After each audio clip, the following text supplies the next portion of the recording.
আসসালামু আলাইকুম প্রিয় আর্জেন্টিনা ফুটবল ফ্যান্স, আপনারা সবাই কেমন আছেন? আশা করি সবাই ভালো আছেন। আজকের ভিডিওতে আমরা আলোচনা করব আর্জেন্টাইন তারকা অ্যাঞ্জেল ডি মারিয়ার ইন্টার মায়ামিতে যোগদানের গুঞ্জন নিয়ে। বেশ কিছুদিন যাবৎ ফেসবুক, ইউটিউব, ইনস্টাগ্রামে একটা গুঞ্জন বা রিউমার শোনা যাচ্ছে, সেটা হচ্ছে অ্যাঞ্জেল ডি মারিয়া ইন্টার মায়ামিতে যোগদান করবে। কিন্তু আসল সত্যটা কি, চলুন শুরু করি আজকের এই ভিডিওতে।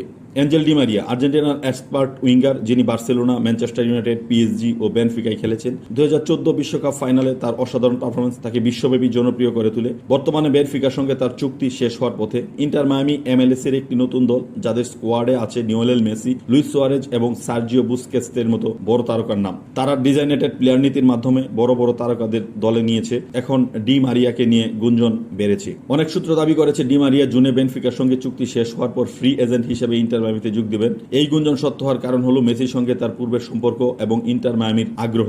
তবে আর্থিক বিষয় এবং স্কোয়াডে জায়গা পাওয়ার চ্যালেঞ্জ হতে পারে। এখন আমি বিস্তারিত আলোচনা করব ডি মারিয়াকে ইন্টার মায়ামি পেতে গেলে কি রকম সম্ভাবনা সৃষ্টি হয়েছে এবং সমস্যাগুলো কি কি এবং কি কি সমাধান করে ইন্টার মায়ামিতে ডি মারিয়া যেতে পারে। সম্ভাবনার মধ্যে হচ্ছে ডি মারিয়ার অভিজ্ঞতা এবং বিশ্বকাপ জয়ী প্লেয়ার হিসেবে মূল্যায়ন, মেসির সঙ্গে পূর্ণ মিলনের আকাঙ্ক্ষা, যা ইন্টার মায়ামির জন্য বড় মার্কেটিং প্লাস হতে পারে। ইন্টার মায়ামি ডি মারিয়াকে পেতে হলে কি কি সমস্যার মধ্যে পড়বে, তার মধ্যে হচ্ছে ইন্টার মায়ামি স্কোয়াডে বর্তমান মেসি, সুয়ারেজ, বুস্কেট ও আলবার মতো বড় ডিজাইনেটেড প্লেয়ার রয়েছে। MLS এ ডিজাইনেটেড প্লেয়ার সংখ্যা সীমিত, তাই অতিরিক্ত বড় বেতনের খেলোয়াড় নেওয়া খুবই কঠিন হয়ে পড়বে। ডি মারিয়া যেমন সিনিয়র এবং অভিজ্ঞ খেলোয়াড়, তার বেতন অন্যদের তুলনায় উচ্চমানের হবে, এটাই স্বাভাবিক। MLS এর বেতন ক্যাপ খুবই শক্তিশালী, যা অতিরিক্ত ব্যয় নির্ধারণ করে। 37 বছর বয়সী ডি মারিয়া শারীরিকভাবে কতটা ফিট থাকতে পারে, সেটা একটা বড় প্রশ্ন। MLS এর তীব্র খেলার মধ্যে বয়স্ক খেলোয়াড়দের জন্য একটা বড় চ্যালেঞ্জ হতে পারে। বর্তমান স্কোয়াডে অনেক অভিজ্ঞ আর্জেন্টাইন খেলোয়াড় থাকায় ভারসাম্য বজায় রাখা প্রয়োজন। অতিরিক্ত একই জাতির খেলোয়াড় সংখ্যা সীমিত রাখা উচিত, যাতে দলে বৈচিত্র্য থাকে।